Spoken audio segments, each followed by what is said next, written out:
Jacqueline Burgess from Oakland, California has been teaching jazz dance to the gauchos of El Cerrito High School for 34 years.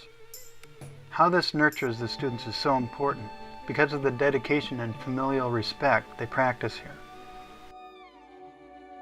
She fosters a safe space for these teenagers to discover their own potential and to take their dance to challenging and beautiful places. 1, 2, 3, 4, 5, 6, 7, 8. Much better. Her perfectionism is legendary, and yet what she finds the most important is not about perfect technique, but that the students give it their all. The interview took place in a temporary portable due to construction which the high school is undergoing.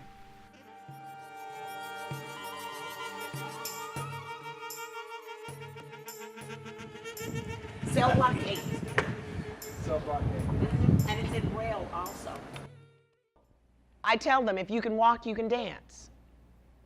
And it's the truth, because everybody cannot do the same thing, because we all come with different anatomical structures, different flexibilities, different strengths, different exposures. My class is an elective. They only come in here if they want to learn about dance and art and the discipline that goes with it. What I do in this dance studio, it's more about becoming a whole person, being disciplined, being a free thinker, being self-motivated, being able to communicate with others effectively. Dance is just the vehicle by which I do this. Amen. Hey, but that's the truth. They think I'm here just to teach them how to point their toes and do, you know, chassés and glissades and pliés, pas de bourrées. No, it's about teaching them to be responsible citizens, because without art, you are not a complete person. Whether you know it or not, I know it. So how ready for this is the mind of a 16, 17, 18-year-old? This is an elective, so thank God they come in here like a sponge. It's amazing the creativity that I get out of them. All of these things that you're looking on the wall after every concert. My dance production class put their perception of art and their creativity in the whole performance experience into something that's non-movement. And it's mind-boggling, the things that I get.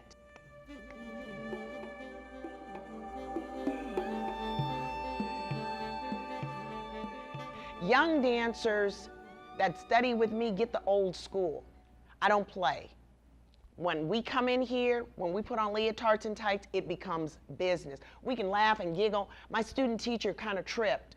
The first day that she was watching on a daily basis, you know, the kids were in, DP, we were just kicking it, having a good time, who did what, at what party, did you see what she had on? And at exactly 2:15, I went up to the front of the class, sit up 1, right leg 2, left leg 3, flex 4. By the count 4, all 30 people were sitting on the floor with both legs up and the feet flexed. And she was like, how did you do that? They know what I expect out of them. And I demand so much of my students. And they want guidelines. Most students do want teachers like me that crack the whip. I say this all the time. You couldn't pay me to be a teenager in this day and age. They have so many outside forces going against them that it's a miracle that some of them actually make it to school, are productive in school, still participate in extracurricular activities at school, because some of the things that they go home to, some of the things that I hear, some of my students that confide in me, I'm blown away. Tina is an artist. She heard about me, and we're dancing on her chair. I have 4 dancers that are going to be dancing for her art. I know I do all sorts of things.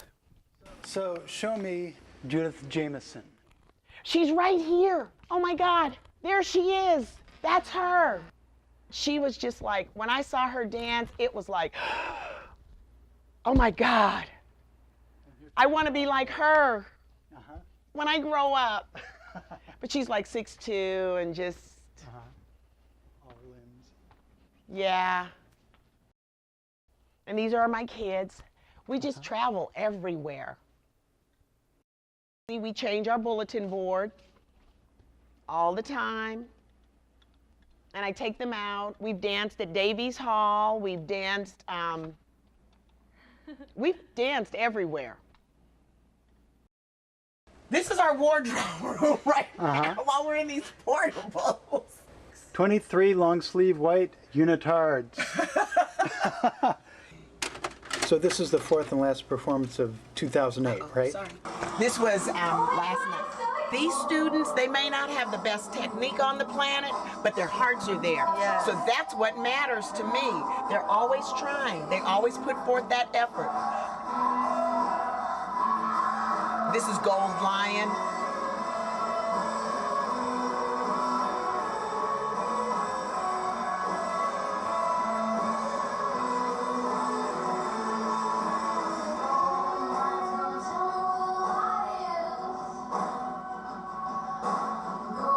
And she wanted, the theme of this dance is the empowerment of women being fierce.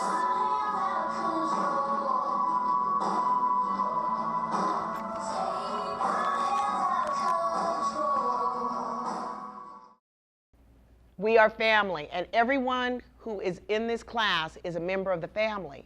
And I tell them, when one of us looks bad, we all look bad. I tell my students all the time, I will never lie to you. If your dance sucks, I'm going to tell you your dance sucks, and this is why it sucks. And I'm only telling you this so that you can make your dance better. And you will feel good about the dance. Because now, if you're really honest with me, what do you think of your dance? And most of the time, they tell me, it sucks. Why does it suck? Well, how much time did you put into this? Did you develop a theme? What did you want to dance about? Didn't I tell you? Only work with people that come to class on a regular basis. Don't dance with your best friend, because you will find that the friendship may end. Trust me, that after 34 years, I find that that is true, because then they find out what their friendship is really made of, and it's not really about the friendship, it's about something, part of being a teenager. So, every time I watch one of these medical programs, I'm like, that's kind of interesting. Now, how can I put that into movement? Like, one of the things that I want to do, I know, it's kind of really bizarre. I saw it on CSI. This woman fell on a CO2 tank, and her heart just kind of like froze right, and they showed the slow motion of it, and I was like, just the spreading of that, I just, I'm like really excited about that. So I'm, Wow. I know, I could tell you some stories just like, There is so much that is encompassed in the arts, because the arts are like so raw. It's like, that's all we have is our body. So we have to be honest with everything. And when we do our movements, they have to be pure. Otherwise, they won't stand. You know what I mean? Can we do that again? No, this is all we are. This is it. As I tell them, the costume makes not the dancer. Make it count. The only thing that I do, I put a lid on, they can't use profanity. Always grow. Oh, but Miss no. Why do you want it? Why is it important to dance to something that is so negative, so derogatory, so just blah in the gutter, why do you want to do that? What does that say about you?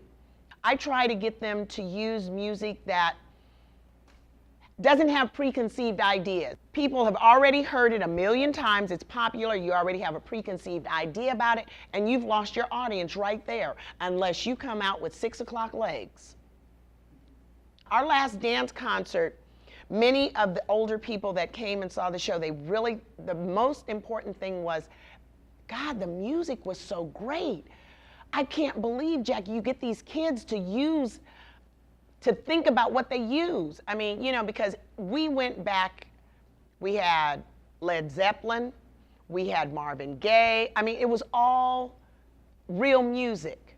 I mean, we did have a little bit of Pitbull, Missy Elliott, but I mean, it was like very minute, you know, like 20 seconds just to throw in the beat so that they always remain cool with their peers.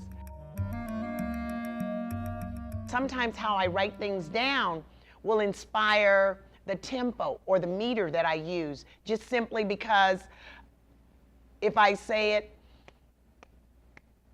and then when I actually get up and start putting it on the bodies, then it becomes,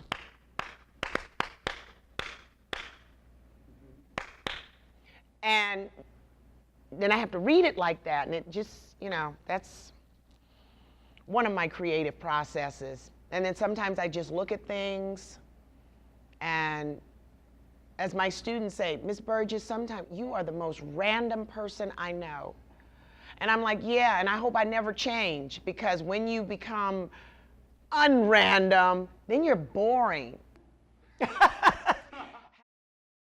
Everybody's been trying to sneak in here. I spent the first 2 weeks running everyone out. They were like, at one point we had, this was here over the door, and I had a whole group of boys just like all on their hands and Well, you knees. got the weight room right next door, I noticed. Yeah. Yeah.